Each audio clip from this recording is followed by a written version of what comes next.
Hey, World Entertainment, and as of late you've probably seen that Jonathan Majors is back doing the rounds. And of course, a lot of the talk from him himself is about Kang and this desire to come back from his exile, basically, after his court case and he was found guilty of assault and whatnot. Well, of course, after he was found guilty and stuff, the charges eventually got overturned or dropped or some crap. But he's still not exactly cleared. And of course, one of the studios, I'm not sure which one it is, that has his new movie magazine, something magazine, I have no idea what the hell it's called. They felt good about finally releasing this movie. Except, what happened right as they dropped the trailer? Well, the Hollywood Reporter came out with an article and audio, and that's the most crucial part about this audio, that has Jonathan Majors actually admit, yeah, I choked the girlfriend. That he didn't just choke her, he pushed her up against a car and choked her. And now, they have audio of him admitting this. But that doesn't stop this lunatic from thinking he's going to get back in the MCU. In fact, he has written a letter. That's right. He's written a letter to Kevin Feige to address the possibility of a Kang return. And my Jesus, we are going to have a look at this article that talks about this. Because I don't know what's crazier. The fact that he thinks he's going to get back into the MCU, or the fact that there's a possibility that Kevin Feige will actually bring him back into the MCU. But what kind of nightmarish problems would it actually cause to bring him back in? Not just because now that audio is out, that new audio that proves that he did it. By the way, it should be noted that this audio apparently was played during the trial, which also was one of the reasons he was convicted. And also keep in mind, it wasn't the judge who convicted him and found him guilty. It was a jury. So there's clearly enough evidence and stuff there that proved him guilty. But let's have a look at this. And as we always say, innocent until proven guilty. And he was proven guilty. So let's dive into this craziness. So at the end of 2023, Loki and Ant-Man and the Wasp Quantumania star Jonathan Majors was found guilty of assaulting his ex-girlfriend Grace Jabari during an incident that had taken place months earlier.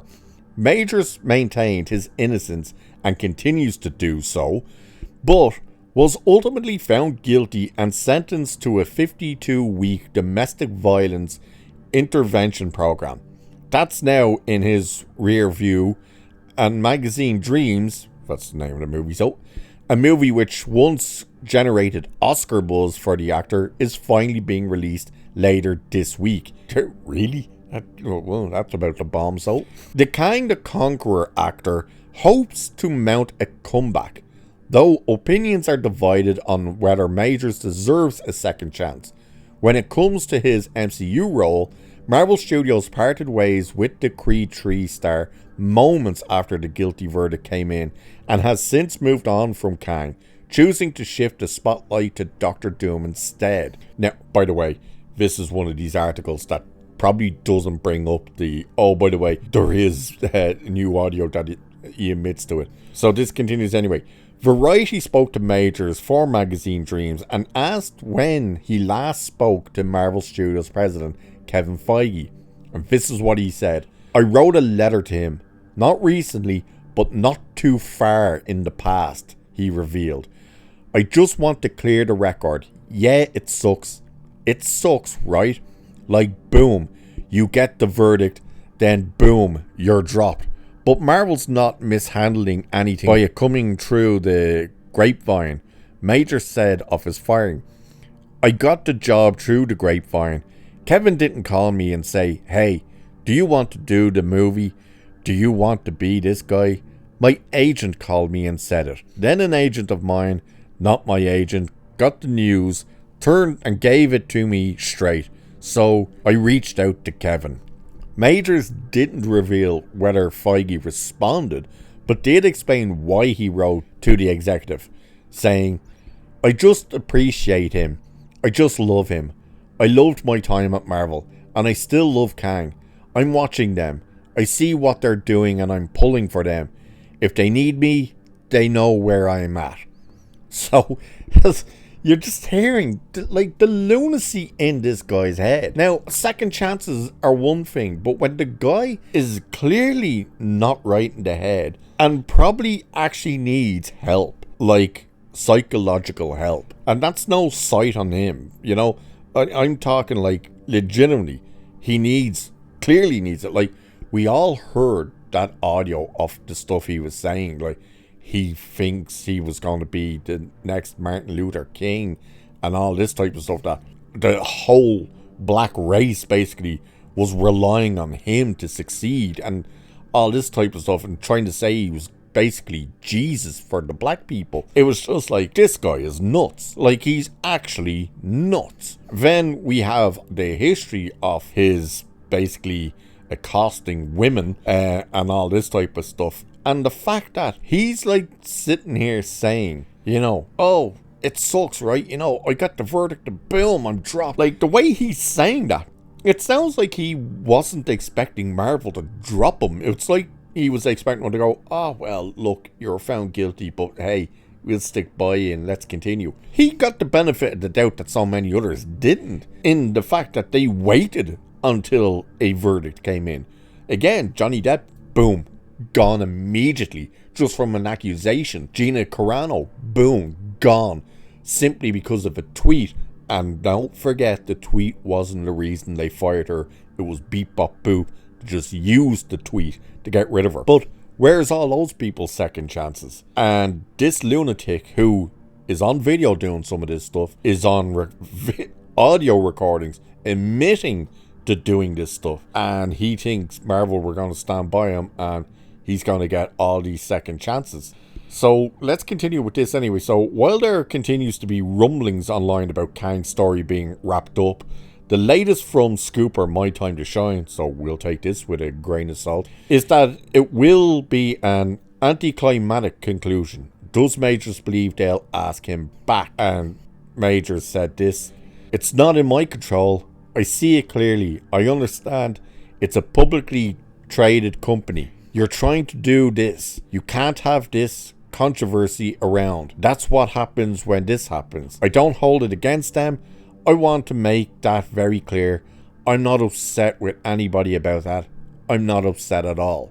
So again, you're hearing there the kind of lunacy that's in this guy. It's like, you went and actually did this shit, and you were found guilty of doing that shit. And you're basically going, hey, it's not me, it's them, but I don't blame them. It's like, no, they have every right to get rid of you.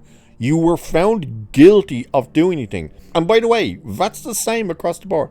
Had Johnny Depp been found guilty and Amber Heard won that trial, then by all means, fire him from the projects. The problem there, though, is they got rid of him before any trials or anything. Jonathan Majors, they stuck with him until they got the verdict. Now, with My Time to Shine saying, oh, it'll probably be an anticlimactic conclusion, and how are they going to wrap it? Are they going to bring him back? They've already wrapped it. We've spoke about this. It happened in the What If series, or one of those animated shows. I still can't remember which character. It could have been Storm. It's one of them. It's a female character anyway that comes back and flat out says, oh yeah, I handled all the Kangs. That's done, it's gone, he's gone.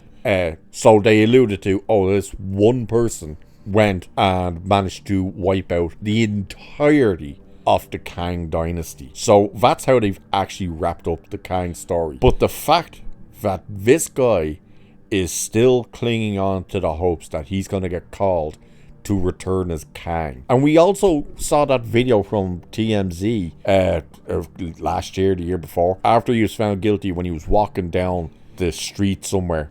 And they asked him, like, hey, what do you think about Kang? And even then he was like, I'm ready to come back. Yep, all they have to do is ask and I'm back. Even then he was thinking, oh, they're going to call me back. They need me. I'll be back. And let's get one thing clear here as well. He was horrendous in Marvel. He was not a good Kang. He's not a particularly good actor. So the idea of him even being Kang is a joke. And don't forget how and why they hired him. because they saw him do something in a circus or something, playing a clown or in a play or something, where he played a clown, and they thought, that's Kang, that's our Kang. That's how they hired him, and why they hired him. So the fact that this lunatic, and yes, he is a lunatic, a guilty lunatic as well, is still walking around thinking that, one, he's probably going to come back as Kang, and two, that he did nothing wrong and he doesn't blame Marvel for getting rid of him because he did nothing. Yeah, good luck with this. What a lunatic. So with that, I shall leave it there for this one. Like, share, subscribe. Cheers, and I will catch you in the next one.